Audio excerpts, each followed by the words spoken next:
모든 국민은 법 앞에 평등하다. 이런 당연한 상식이 윤석열, 김건희한테는 적용되지 않나 봅니다. 윤석열이 그저 입만 열었다 하면 국민들을 속이려는 거짓말로 대한민국을 혼란 속에 빠뜨리고 있는데요. 이제는 적법하게 법원에서 발부한 영장의 집행까지 잘못됐다고 우기면서 시간만 질질 끌고 있습니다. 심지어 공수처 수사는 인정 못하니 헌재 심판에 출석하겠다고 윤석열 본인 입으로 말해놓고 정작 신변에 위협이 느껴져 헌재에도 출석을 못하겠다고 말을 바꿨습니다. 윤석열 수준이 바닥인 건 이미 알고 있었지만 이 정도로 답이 없을 줄은 몰랐다는 국민들의 반응이 나오고 있는 상황입니다. 여당이라는 국힘은 한술 더 떠서 윤석열을 왜 몰아세우냐고 오히려 대한민국의 국격까지 언급했는데요. 정작 대한민국의 국격을 떨어뜨리고 있는 건 윤석열 아니냐는 앵커의 사이다 발언이 나왔습니다. 오늘도 구독, 좋아요와 함께 정치사수 시작해보겠습니다. 윤석열 대통령에 대한 2차 체포영장 집행을 앞두고 국민의힘과 조선일보 등에서 대통령의 수갑을 채운 채 끌려 나오는 것이 국격에 맞지 않는다. 나라 체면이 뭐가 되겠나라는 목소리가 나오자 JTBC 앵커가 체포 상황까지 끌고 온 것은 윤석열 대통령 스스로라고 비판했다.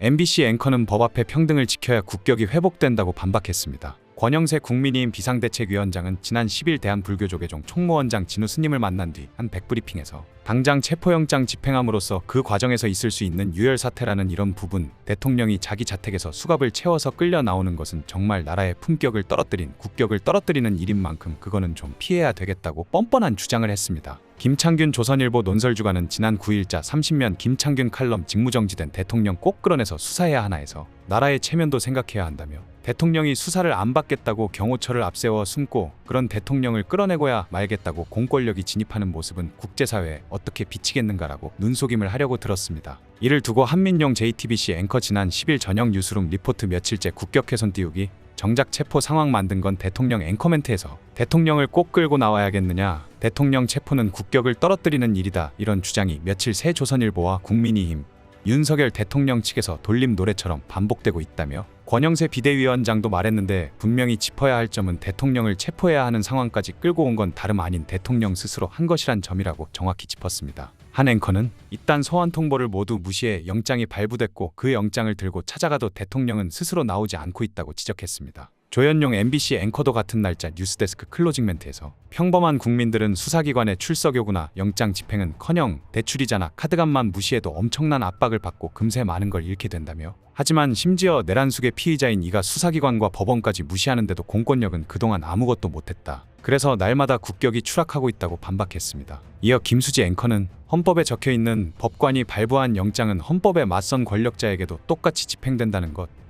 모든 국민은 법 앞에 평등하다는 우리 헌법에 예외는 없다는 것을 헌법 아래서 살아가는 평범한 국민 그리고 전 세계에 보여주길 바란다며 그래야 국격이 회복된다고 촉구했습니다. 이뿐만이 아닙니다. 내란죄 피의자 윤석열이 법원이 발부한 체포영장을 거부한다는 뜻을 거듭 밝히며 14일 예정된 헌법재판소 탄핵심판 첫 변론기일에 출석하지 않겠다고 밝혔습니다. 말로는 헌법수호를 외치면서 실제로는 법치를 무시하고 편의에 따라 헌재와 수사기관의 요구에 응하는 등 윤 대통령이 자신의 안위만 지키려 한다는 비판이 나옵니다. 윤 대통령을 대리하는 윤갑근 변호사는 12일 고위공직자범죄수사처와 국가수사본부의 불법 무효인 체포영장을 불법적인 방법으로 계속 집행하려고 시도하고 있어 신변안전과 불상사가 우려되어 1월 14일은 출석할 수 없음을 알린다고 이상한 주장을 했습니다. 헌재 변론에는 직접 출석하겠다고 말한 게 윤석열 본인 아니었나요? 지난달 17일 윤 대통령 쪽의 석동현 변호사는 기자들에게 윤 대통령이 헌재 법정에서 당당하게 소신껏 입장을 피력할 것이라며 언제 공개 변론이 열릴지는 모르겠지만 열리면 당연히 그렇게 하겠다고 말했고, 지난 5일 윤갑근 변호사 역시 대통령은 적절한 기일에 출석해 의견을 밝힐 예정이라고 밝혔습니다. 그런데 공수처 등의 체포영장 집행이 가시화되자 안전보장이 이뤄질 때까지 불출석하겠다고 밝힌 것입니다. 이에 법조계 안팎에선 윤 대통령이 수사와 탄핵 심판을 흔들기 위해 변명과 궤변으로 일관하고 있다는 비판이 나오고 있습니다. 심지어 법률가 출신의 윤석열이 이처럼 법치를 정면으로 무시하는 것은 부적절하다는 지적도 나오는데요. 이종수 연세대 법학전문대학원 교수는 지난 임기법과 질서를 강조한 윤 대통령이 법원에서 적법하게 발부받은 체포영장을 부정하는 것 등은 대단히 유감스럽고 부적절한 일이라고 말했습니다. 이에 우원식 국회의장이 내란죄 피의자 윤석열에게 비겁하게 경호처 젊은 직원들을 앞세우지 말고 스스로 걸어나오라고 촉구했습니다. 사실상 윤 대통령 쪽 손을 들어준 최상목 대통령 권한대행 부총리에게는 경호처의 체포영장 집행 협조를 지시하라고 요청했습니다. 고위공직자범죄수사처와 경찰의 2차 체포영장 집행이 임박한 12일 오후 우 의장은 페이스북에 대통령 스스로 걸어나오는 것이 최선입니다라는 제목의 글을 올렸는데요. 우 의장은 탄핵심판 첫 변론기일에도 대통령은 출석하지 않을 것이라고 하니 탄핵이든 수사든 당당히 맞서겠다고 한 대통령은 어디로 간 것이냐. 더 이상의 국격 훼손을 막기 위해 최소한의 품위는 지켜줄 것을 간곡히 요청한다고 했습니다. 이날 윤 대통령 쪽은 오는 14일 헌법재판소 탄핵심판 첫변론에 출석하지 않겠다는 입장을 밝혔습니다. 대통령 관저 밖으로 나왔다가 체포될 것을 우려해 옥새 전략을 택한 것입니다. 이에 우 의장은 더 이상 국격 훼손을 막기 위해 최소한의 품위는 지켜줄 것을 간곡히 요청한다. 법치주의 예외를 주장할 것이 아니라 법 집행에 순순히 응하는 것이 그래도 대통령다운 모습이지 않겠느냐고 했습니다. 우 의장은 경제에 미칠 악영향과 대외 신인도를 언급하며 민생이 더는 버티기 어려운 지경까지 몰려있는데 여기서 더 대통령의 그릇된 행동으로 대내외적 불확실성을 가중시켜서는 안 된다고 했습니다. 경호처 직원들을 체포영장 집행을 막기 위한 방패막이로 삼으며 특수공무집행방해 전과자로 내몰고 있는 윤석열의 행태도 비판했습니다. 우 의장은 경호처 직원들이 겪을 시련도 생각하길 바란다. 이대로라면 경호처에 근무하는 젊은 사람들까지 평생의 거친 오명과 불이익을 받을 수 있는 상황이다. 그래도 나는 모르겠다 하는 것은 너무 비겁한 것이 아니냐. 젊은 사람들의 앞길까지 막아서는 안 된다고 했습니다.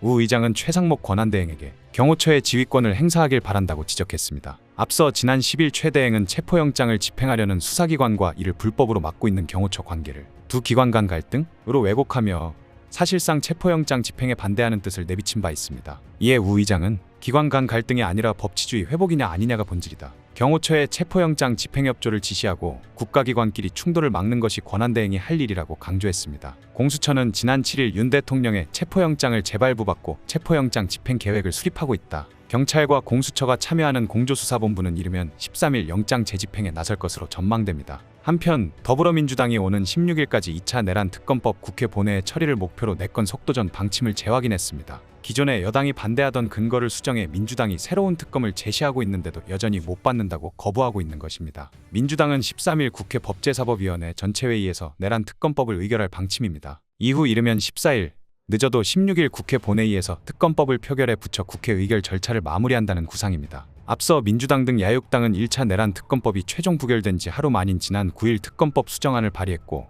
이튿날 법사위 법안심사일 소위를 열어 여당 의원들이 퇴장한 가운데 단독 의결했습니다. 2차 특검법을 급행 열차에 태워 발의부터 의결까지 일주일 안에 매듭 짓겠다는 전략입니다. 야당 내에선 이번 특검법에 대해 최권한대행이 거부권을 행사하더라도 국회 재표결에서 충분히 승산이 있다는 기대감이 감지됩니다. 지난 8일 1차 내란 특검법 재표결 당시 찬성표가 의결정 족수의 단 2표 부족했기 때문입니다. 독소 조항으로 꼽힌 야당 단독 특검 후보 추천 조항 및 비토권을 제외했고 수사 기간 및 인력을 대폭 축소해 이탈표 유인력이 늘었다는 게 민주당 판단입니다. 민주당은 국민의힘이 준비 중인 계엄 특검법에 대해서는 전형적인 지연 전략으로 보고 있습니다. 여권이 비상계엄 선포 후 해제까지 6시간을 중심으로 수사 범위를 정하는 방안을 거론하자 민주당은 내란 은폐나 다름없다고 비판하기도 했습니다. 황정화 대변인은 민주당이 전격적으로 내란 특검 관련 요구를 수용하자 국민의힘은 또다시 조건에 조건을 더 붙여가며 내란 단죄를 지연시키는 전략에 나섰다고 말했습니다. 윤석열이 아무리 국민들을 무시하고 속이려 들어도 이제는 그렇게는 안 될 것입니다. 국민들의 분노는 이미 한계를 넘었습니다.